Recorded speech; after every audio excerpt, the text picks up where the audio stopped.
Can you believe I've been working in the skincare industry here in Seoul for over 3 years now? Because like, I can't. Hi, if you don't know me, my name is Natalia. I started this series to help people learn more about like how to get a job in Korea, share my experience getting a job in Korea. And today in episode 3, I wanted to answer some of the questions that you guys have about job prospects in Korea, the Korean work culture, and etc, etc, etc. So let's jump into it.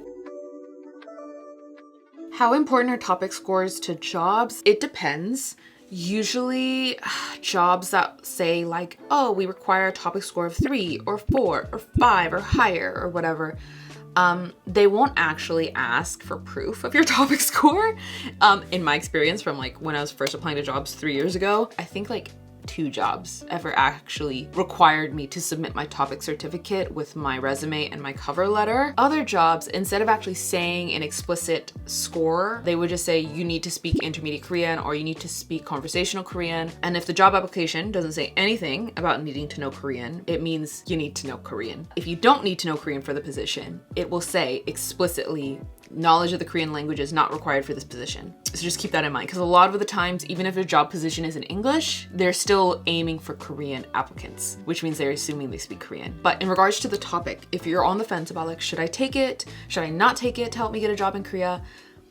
You should take it. Like, it only makes your resume stronger. Like, it gives you some kind of backing to you saying like, I speak intermediate Korean, I speak advanced Korean. However, if you cannot take the TOPIK for whatever reason, then I wouldn't be too stressed about it, because a lot of companies don't even know what the TOPIK is. There's the companies that hire foreigners a lot and they will ask for a TOPIK. The companies that don't hire a lot of foreigners, like my company, they don't know what a TOPIK is. I think what's more important is that you're able to show that you do speak Korean in the interview, because even if you have a TOPIK score of 6, but then you're like during the interview, they're gonna cut you. Is Korean proficiency required for IT jobs like business analyst or data analyst?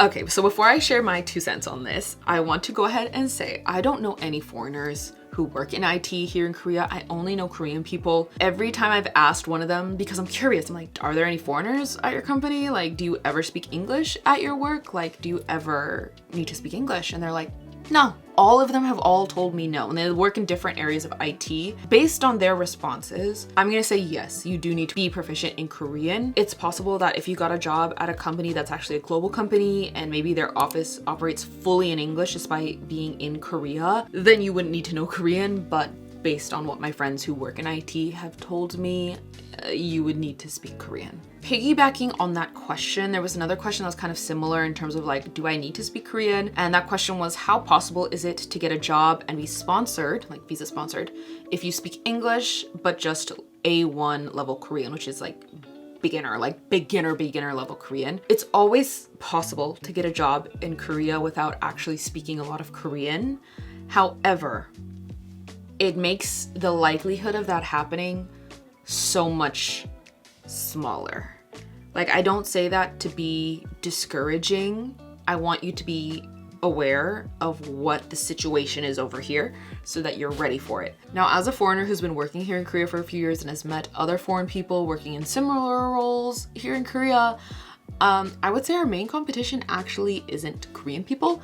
Typically, the jobs where they are willing to sponsor your visa are jobs where they are specifically looking for a foreigner. So like, your competition is foreigners and kyopos. So if you don't know what a kyopo is, it's a Korean person with Korean citizenship, typically, who has spent an extensive amount of time living abroad. So maybe they went to university in the United States, or they spent 7 years living in Australia or something like that. So when they come back to Korea, they have like these crazy fluent English skills. So usually when you are going to apply for like a global marketing position or an overseas sales position, which are the jobs that typically want to hire more foreigners, your main competition is foreigners and kyopos. I've seen many job postings specify a D10 visa. How do you navigate this as a D4? So for those that don't know, a D10 is the internship visa. It's also the job seekers visa.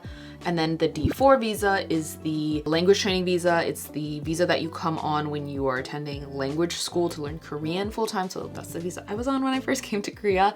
And the thing is that the D4 visa max the max you can work on a D4 visa per week is 20 hours, and that's assuming you meet the criteria for it. So a lot of jobs that say they're looking for someone that has a D10 visa or even in like an F series visa, because usually job postings that ask for a D10 also state they're willing to hire someone that's on an F series visa, which is the residency series of visas. Like, it can be really frustrating with like navigating the legalities and like work limitations of the different visas. But as someone on a D4 visa, you have to work like a true part-time job. I think when I was on a D4 visa, the classmates that I knew that did have jobs, part-time jobs, were all like waitresses and baristas. I'm assuming if you're looking at other jobs, they're probably like office jobs. If they're listing like D10 stuff, like it's more like internship type of jobs, which there can be some really cool opportunities, but they require the D10 because they want you to work close to full-time hours, if not full-time hours. The next question was actually just one word, and that was racism. And in order to protect myself, I'm just gonna say yes and not give any actual examples or share any anecdotes. However, I will say, stand up for yourself. Like, do not let people talk smack to you. Do not let people push you around. The more you show that you are not someone to be messed with, the better things get in regards to that. Also, don't assume that things are cultural differences. Like, if someone is being nasty, they're just being nasty. It's not a cultural difference. Like, you need to go and tell them something. You need to stand up for yourself. Like, I know it's hard, but you need to stand up for yourself, because once you do that, typically they stop being nasty, or at least they bring it down a notch. Any tips on negotiating yeonbong?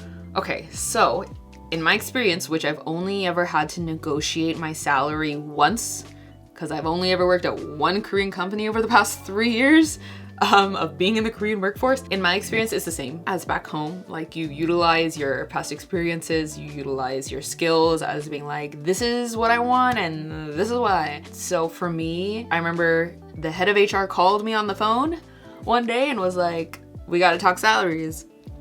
What do you want? And I wasn't gonna ask them what their range was because I was not bold enough to do that at the time. So I just had done my own market research already. I had talked to my friends who were in similar marketing positions. I knew what they were getting paid.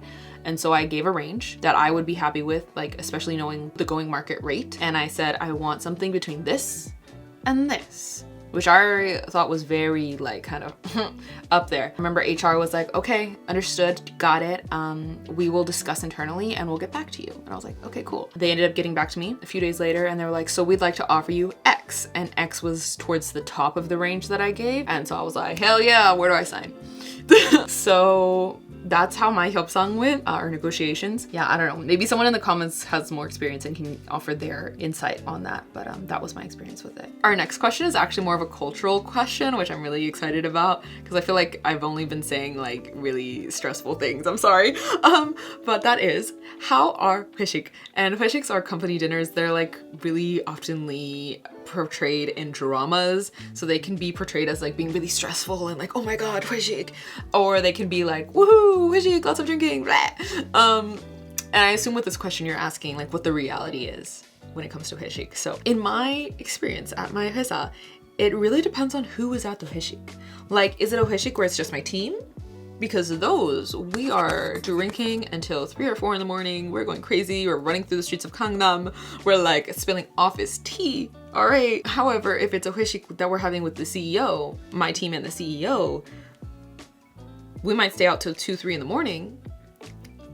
But it's a very stressful situation because everyone is very like on their toes, right? Everyone's like, yeah, we're drinking because it's 회식 and that's what we're supposed to do. But like also it's very like, and how did the business deal go? Shots. Because no one wants to do the wrong thing or say the wrong thing in front of the CEO, right? Like if one team member messes up, it looks bad on the whole team, especially because Korea is so hierarchical. When you're meeting with the CEO, everyone is very attentive to the CEO, right? So even if like our team is comfortable and maybe we don't follow the hierarchical structure as strictly when it comes to the CEO, we're like, oh, we can't eat anything until the CEO shows up, or we can't eat anything until the CEO starts eating, or we always have to make sure the CEO's drink is full, you know, like it's very like, oh my gosh, you have to be very aware of everything even though you're intoxicated. So it can be really, really stressful. Let's say someone gives me the soju bottle, the waitress gives me the soju bottle. I have to be like, okay, manager first, and assistant manager, and then the senior associate, and then the associate, and then the newcomer. And then I'm gonna put it down, and then hopefully someone is supposed to grab the soju bottle and then give me alcohol, right?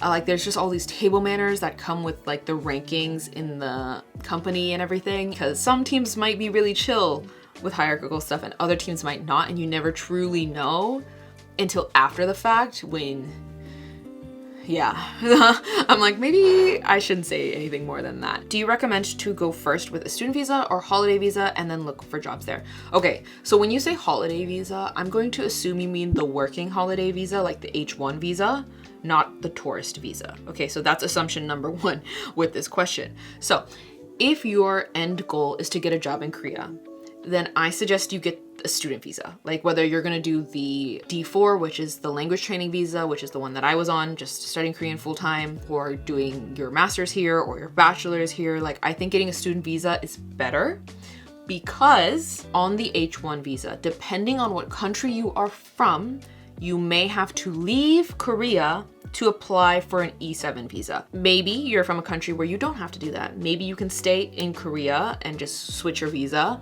Cool.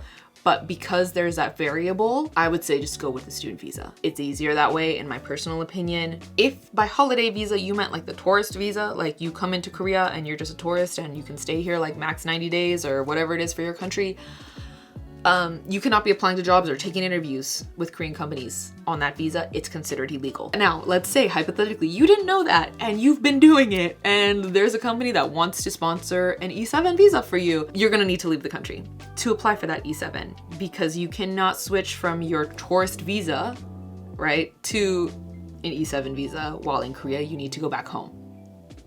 Don't tell immigration you've been applying to jobs while in Korea and you've been doing interviews while in Korea on a tourist visa. It's illegal. Do not tell immigration that. That is not legal advice. That's me talking to you as a friend. Like if you hypothetically have been doing that, don't tell people that you've been doing that, hypothetically. You know what I mean? You see? Yeah? Okay. Are companies hiring overseas employees and helping them to relocate? Yes and no. I know Samsung does this for like their more senior positions. They'll bring in engineers. I don't think they're bringing in like people in their 20s who just graduated from university or something like that. Samsung can even give you an apartment. Like Samsung's got money, but you're not gonna be living in Seoul. Though if you come to Samsung, they're gonna put you in Incheon. Other than that, there's only one foreigner who I know got an E7 visa while living abroad and her company moved her over. Like I don't think they helped her relocate, but they did offer her the position while she was residing abroad. And with her, yet again, she had a lot of experience in like that specific field, and the company needed it. Other than that, I don't know anyone who's been hired while outside of Korea. I don't know anyone who's like been assisted with moving to Korea by their employer. Like I don't say this to be discouraging at all. I just want you to be aware that like you're more likely to get hired if you reside in Korea, like as someone who has been on the other side of the table, someone who has been looking at the resumes, someone who has conducted interviews with applicants. I can tell you, we never hire someone who's outside of Korea. We don't even interview them. We do not contact them. Like as soon as we see on the resume that they are located outside of Korea, we're just like, oh, that's nice. Anyway, next, like we're not bringing you into Korea. If you really want to get a job in Korea, it's better to just come on a student visa and start applying to jobs while you're on that student visa and then just switch off of it. Like, especially if you're a language student, like in order to get a language student visa, you have to apply and pay for 2 semesters, which is 6 months. But let's say you start applying to jobs, you get a job offer during your first semester and you want to switch visas to the E7 and like start working, making that money, you can get refunded your second semester because you didn't start it. So I feel like that route gives you a higher chance of getting hired. Do you need a degree for jobs, or is it better to have 5 years of experience? Okay, so I know where this question is coming from, but for those of you who don't, please try to stick with me because it might be a little bit difficult for me to explain, which could make it a little difficult for you to understand. I'm gonna try my best. So when it comes to the E7 visa or the work visa, immigration is pretty strict on what kind of jobs you can apply to, or rather what kind of jobs you can actually have depending on what your degree is. So if you have a computer science degree, you are only eligible to work computer science related jobs. Like you can apply for a marketing job, let's say, and a marketing company can be like, yeah, we want to offer this kid who has a computer science degree a job in marketing. You guys can go to immigration and immigration will say, rejected. This kid has a degree in computer science and no experience in marketing, so no, you cannot work this job in marketing. Bye now, see you never. Like they will reject you if your degree does not match the job that you are applying with for your E7 visa. However, there is a loophole, which is where this question comes into play. So the loophole for this is that if you have experience of 5 years or more in your home country, yeah, I don't know why immigration says home country, or maybe they just say outside of Korea. But they're like, if you have 5 years of experience or more related to the job that you are going to immigration with, even if it doesn't match your degree. So let's say same kid, computer science kid. They've been living in the US now. They've been working in marketing for 6 years. Now they're going to immigration again. Let's pretend. They're going to immigration again to get a job in marketing in Korea. Awesome. This time, immigration is supposed to approve it because despite the fact that this kid has a degree in computer science, does not have any degrees in marketing, they have over 5 years of experience in marketing. Therefore, they are now eligible to work in marketing related jobs in Korea. So hypothetically, they could apply for computer science jobs and marketing jobs. I hope this makes sense.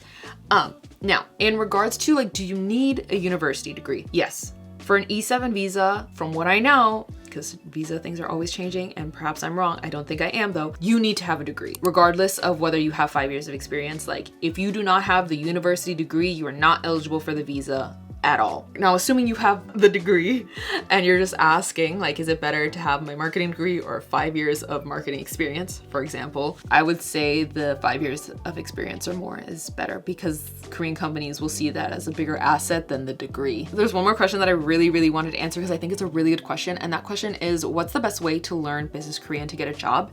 And I thought about this question for so long because there's so many things that I want to share because learning business Korean is really important in terms of like helping you in getting a job in Korea and just working in Korea once you're hired. And I thought about this so much to the point where like I have a response that is more than 5 minutes long. It's probably like a 10-minute response because I want to share different resources and resources that I think are bad, like don't get them. So this was supposed to be the last episode of this series, but I think we're gonna have a 4th episode. I am so sorry, but also I want to help and this is the best way I know how to help. So yeah, so I hope you guys did not find this video discouraging. I hope you actually found it kind of helpful. Like if you're truly wanting to work in Korea, I want you to be prepared for what lies ahead. I don't want to be the reason you have some like pink rose colored glasses on. Like let me take them off of you so that we can prepare accordingly. Bye you guys. Bye.